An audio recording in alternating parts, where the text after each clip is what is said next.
The light is low despite the hour. The air saturated, full of moisture. The ground beneath our feet just above frozen. Everything still, nothing growing. And we're on a rare, still, calm day in the middle of a very wet, very stormy winter.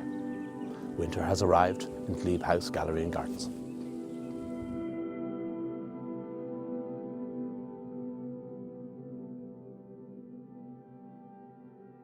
The evidence of winter's challenges can be seen all around us. Winter, of course, such a tough season for all of nature. Some of the storms that passed by caused red warnings. The branches and detritus that is seen all around the gardens is evidence of that, putting these massive trees around us under huge strain. Yet it's been a very mild winter. A mild winter all across the world, not just in Ireland, not just in Europe. And that has its own effects on the nature that's here. A time that should be so cold. We haven't seen many frosts. We've seen very little snow this year. Climate change is kicking in and nature is responding to that. Already we can start to hear some of the birds singing, even though we're still in the grip of winter. This fine beech tree behind us, so easily identified by its smooth bark and its little cigar-like buds all tightly wrapped up, is a victim of one of the winter storms. Broken, lying down like this, bits of it touching the ground, it will slowly but surely start to rot, even though a lot of it is still standing up.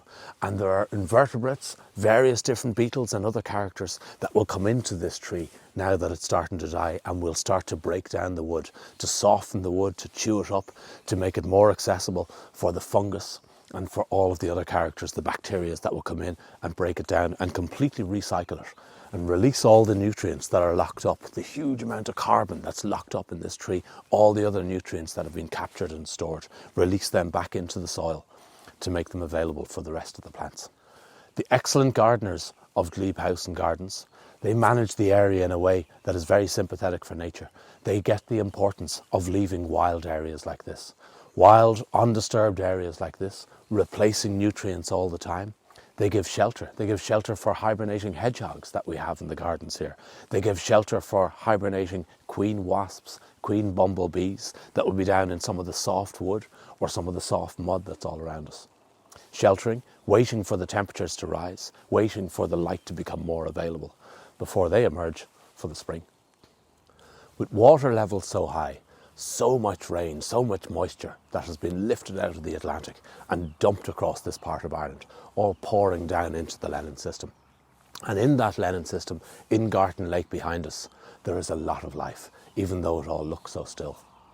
Arctic char, a species of fish that is accustomed to very cold waters, take refuge in the deepest parts of Gartan Lake behind us.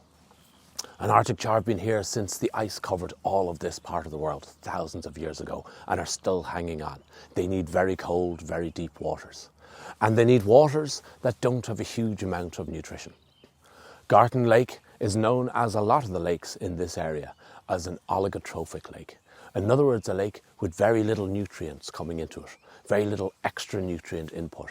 And that's what suits these species. That's what suits the salmon that return here every winter at this time of year to spawn the next generation. It's what suits the trout that are here. It's what suits the insects that thrive in these dark, cold, still waters. And it's what suits the Arctic char. All this extra rain filling the river system also helps another amazing creature that lives in this catchment, the freshwater pearl mussel.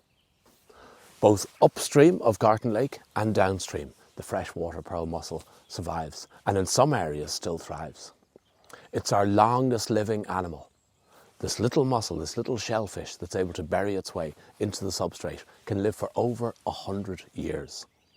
And when conditions are right, and as long as the water is pure enough, releases all of its offspring, which catch onto passing fish, hook onto the gills of those passing fish, and that way move themselves upstream, up the river catchment, and drop off and bury into the substrate again.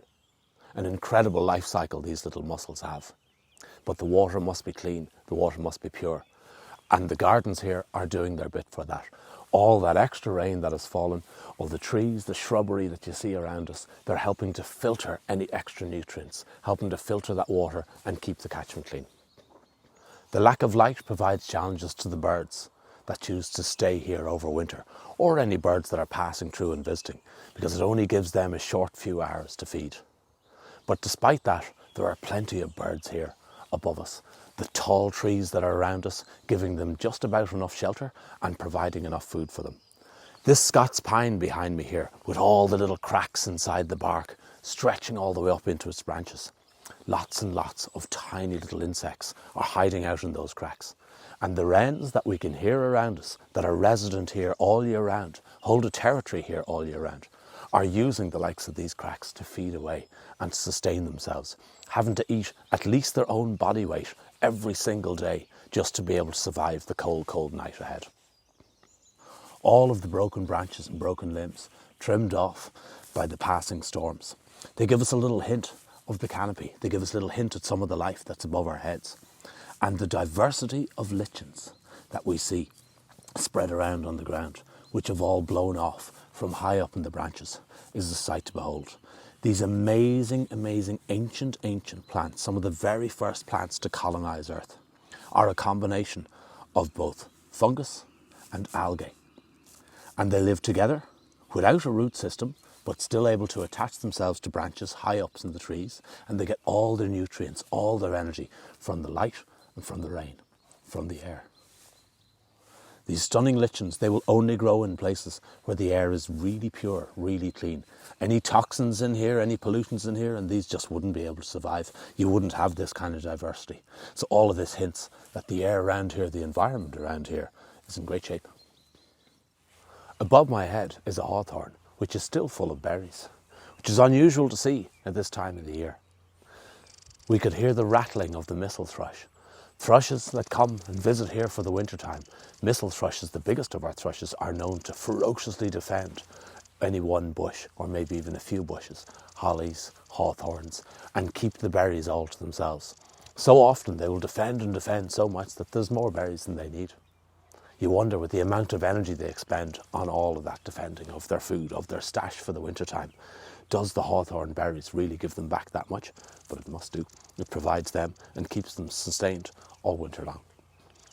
Many other visiting thrushes come to this area too. Two species that only come in the winter, redwing and fieldfare, pour down from Scandinavia in their thousands. And they pour down through the valleys looking for rowan trees, looking for hawthorn trees that don't have a mistle thrush on it, and looking for any other berries they can find before they move on further south. The ivy that we saw in flower in autumn time is now coming into fruit. The berries are starting to swell, some of them even starting to get dark. And in the next few weeks, when all other food sources are gone, and before the warmth of spring has really kicked off and growth has really begun, these berries will sustain our robins, sustain thrushes, sustain wood pigeons, sustain so many more, and keep them going. Ivy is a very, very important plant. Also, because of the evergreen leaves, it gives shelter to the likes of our little wrens, to the likes of the goldcrests that stay high up in the trees during the daytime, the smallest bird in all of Europe, that share the gardens with all of the other characters.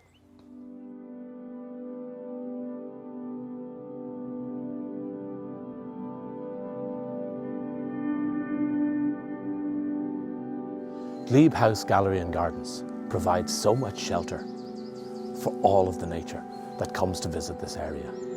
Nestled in the Derryveigh Mountains, the side of the Lennon catchment, throughout the 4 seasons we have seen the change. We've seen the response to all of the extra energy from the sun. We've seen the vigour of growth that comes through spring and lasts right through summer. And we've seen and heard all of the various different animals that rely on that. Looked after so well by the gardeners and the management team, this place provides shelter for so many animals, so many plants, but also provides sustenance for us, for all of the visitors, and will continue to do so for many generations to come.